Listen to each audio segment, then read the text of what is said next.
du procureur de la République adjoint près le parquet financier dafa daal di saisir ki nga xamante ne moo di juge d'instruction daal di koy demander mu daal di inculper wala placer sous mandat de dépôt plusieurs personnalités yoo xamante ne ku ci mel ne Cheikh Tidiane Seck Ibrahima Ba nekk doom ci ki nga xamante ni moom moo fi nekkoon premier ministre du Sénégal di Amadou Ba Babacar Niang Samuel Ahmed Sarr Amadou Sy Waly Balago Seck ak ki nga xamante ni moom moo di Saliou Sylla Mamadou Sy Saliou Sylla mu nekk ñoo xamante ni ñoom procureur bi loolu la daal di demandé bu dee ci ki nga xamante ne nag moom mooy mbirum Wally Seck ñu ngi wax ne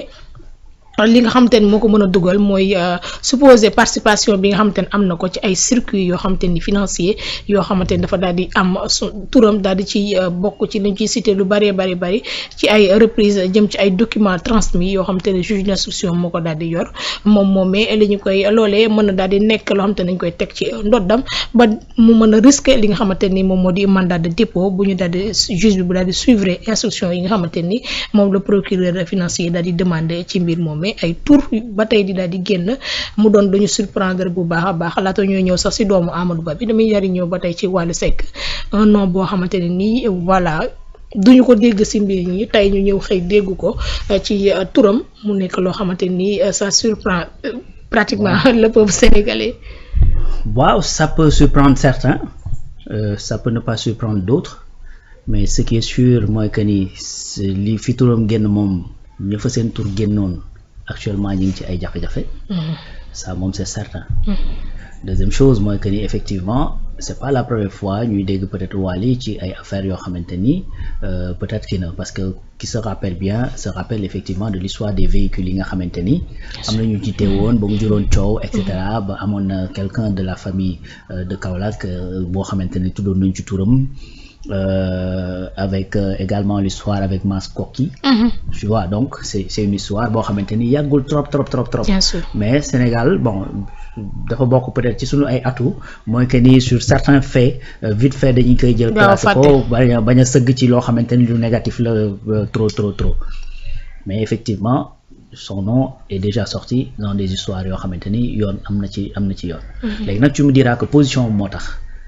C'est normal parce que parfois boo nekkee ci yenn position yi di traiter effectivement yenn montant d'argent et cetera pour que ce tour feeñ ci yenn yi mën naa yomb. Mais bref,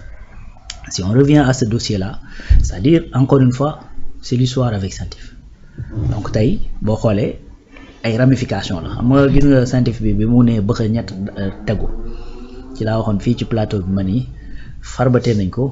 Attendez-vous à ce que ñu téye ay yeneen personnes yoo xamante ni fii ci réew mi lañ ne. Et puis ñu bari également. Parce que Centif ni muy liggéeyee moo graw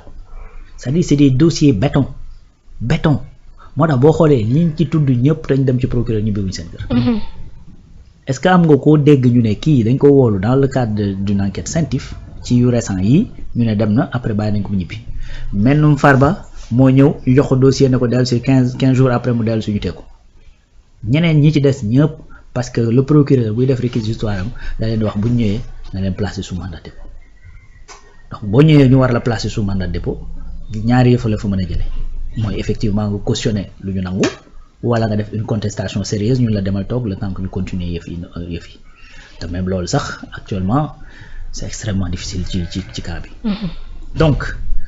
pour cette histoire de Wally doomu Amadou Ba ak Amadou Sall et cetera li ñu gis je pense suma juumul c'est Walf Quotidien ou L'Obs moom moo ko génne c'est que y a le fils de Amadou Ba moo créé une société. ñoo créé une société boo xamante ni effectivement 30% des parts ci turam la nekk sauf que l'entreprise ils l'ont mis au nom du chauffeur de son père. Le chauffeur de son père mooy bokk na ci ñi nga xamante ni ñoom lañ tey su ma juumul c'est Cheikh Tidiane ou je sais pas qui ci liste boobu nga lim léegi. Donc tu vois les ramifications léegi loolu yëpp c'est-à-dire c'est l'enquête qui l'a sorti. En quoi faisant? En suivant tout simplement l'argent. Xam nga souvent me rappeler fii ne quand il y a un crime qui se passe généralement quand tu suis les comptes bancaires mën nga trouver les liens yi am entre les auteurs. xaalis bi mooy wax c'est-à-dire il suffit de trouver benn transaction entre man ak Rouba. Il suffit de venir me trouver lu tax nga yónnee ko Rouba wala dem ci Rouba lan moo tax Rawaan yónnee la ko immédiatement effectivement on aura des réponses par force di nga ne lii moo tax ak lii kayit yaa ngi nii wala mënoo prouver lan moo tax ma war laa mën a yóbbu sa bopp bu ko defee on trouve ça suspect su ko defee nag CENTIF day jël loolu rek juste dem jox le procureur bi daal di jël transmettre juge d'instruction kooku woo la ne la sawaay kat CENTIF indi nañ ma fi dossier nee nañ ma gis nañ temps et temps te effectivement somme boobu mënoo ko justifier qu'est-ce que tu dis de ça boo ko mënta layal nag ben su boobaa alal joo liggéey mu lew la mu jaar fi mu war a jaar nga jaay sa alal par exemple wala jaay say service wala jaay sa ay compétences ben loolu pour nga layal ko yomb na. c'est-à-dire tey man su ma ñëwee ne dama lay defal prestation bi ma lay defal 100 millions nga ma ciy fay ba ma fayee 100 millions ma jox la say factures et tout ça ben su ñëwee laaj ma 100 millions yu dugg sa compte foo ko jëlee dama naan voilà le travail que j'ai fait c'est tout mais su ma la mënul indi travail bi ma def mais lan nga fa mën a wax dama la ko may pourquoi ma war la mën a may cette somme xam la donc c'est ça la situation actuellement de ces gens-là qui ont été cités dans ces différents rapports. Maintenant il faudrait effectivement qu'ils aillent comme yeneen moroom yi nga xamante ne c'est des Sénégalais souvent je rappelle ça souvent xam naa ne gars yi sax dinañ ne ma xam naa ne loolu moom mooy Mouhamadan Sarr également dans ce dossier-là dafa am ay accointances dafa am ay liens. ci ñi ñu tudd nii dafa am ay liens avec Mouhamadan Sarr te Mouhamadan Sarr xam nga lu ñu ko jàppee lan lañ ko jàppee woon ay auto de luxe yu mu doon loué effectivement nee na au gouvernement du Sénégal su ma jumal à la présidence ñu gis ne effectivement ci benn at bi rek li mu loué ci ay auto c'est à hauteur de 13 à 16 milliards su ma jumul donc gars yi ne ko nag attends yow yan façon auto nga doon loué parce que en réalité CENTIF encore une fois li muy topp daf ci bokk blanchiment de capitaux dafa bokk ci yi muy loolu ci yi muy topp blanchiment de capitaux il faut bien retenir ça c'est-à-dire yow mën ngaa bañ a jëlee alal ji ci état bi mais mën ngaa bokk ci ñu koy blanchir en quoi faisant en ayant sa benn entreprise boo xamante ne da ngay naan damay jaay tel service boo xëyee ba ngoon jot nga ni jaay naa 1 million fekk 20 000 francs nga jaay donc su boobaa nga ñëw daal di jël par exemple sa xaalis boobu dugal ko ci sa compte bancaire daal ne effectivement samay oto laa jaay wala samay moto laa jaay wala samay xar laa jaay donc li ma ci jaay moo nekk nii ñu laaj la an justificatif yi nga ni moo ngi nii xar yi laa jaay naa 5 xar juróomi ñeenti bëy alors que effectivement li nga jaay tollu loolu souvent dañuy kii loolu moo tax boo xoolee lu jëm ci wàllu BTP li jëm ci wàllu entreprise automobile li jëm ci wàllu même la restauration et le milieu du showbiz c'est-à-dire loolu dafa bari c'est-à-dire il y a un rapport des Nations Unies qui dit que ni effectivement la plupart de l'argent bi nga xamante ne dañ koy blanchir dans le monde c'est fait dans le BTP par exemple. D'accord. ci tabax yi c'est un rapport qui existe donc loolu il faut comprendre loolu léegi nag tey bu fekkee dañ ne gis nañ diw jël na ci keesu état bi temps mais ba mu ko jëlee gis nañ ni après moom xaalis bi dugg na ci compte telle entreprise ba ñu saytoo gis nañ ne entreprise bi diw bi moo ko moom te diw moom di ko moom gis nañ ni moo kii ay xarit lañ te bañ laajee ko xaalis bi dugg pour ban prestation la mënu koo justifier mais dañ naan est-ce que kon du xaalis bañ jëlee ci keesu état bi lañ ko jox mu duggal ko ci entreprise am